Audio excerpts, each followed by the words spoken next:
আচ্ছা, জীবনে কখনো কোনো মৃত ব্যক্তিকে গোসল করিয়েছেন? যদি কখনো সুযোগ হয় তাহলে সেই মৃত ব্যক্তিকে গোসল করাবেন।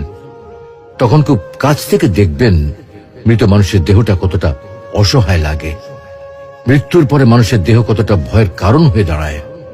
সুযোগ পেলে রাতে লাশটা পাহারা দেবেন, তখন বুঝতে পারবেন প্রিয় মানুষটার লাশ রাতের বেলায় আপনার কাছে কতটা অদ্ভুত লাগে, কতটা ভয়ের কারণ হয়ে ওঠে, কতটা আতঙ্কের কারণ হয়ে যায়। সুযোগ পেলে মৃত ব্যক্তির শরীরে একটু হাত লাগিয়ে কিছুক্ষণ তার স্পর্শ নেবেন। আপনি তখন উপলব্ধির সুযোগ পাবেন এই পৃথিবীতে বিশাল প্রভা প্রতিপত্তি মৃত্যুর পরে কতটা নির্যাতনের রূপ নেয়। সুযোগ পেলে আপনজনদের লাশ কবরে নামাবেন খুব আগ্রহ নিয়ে। শেষবারের মতো মৃতদেহের মুখটি একবার দেখা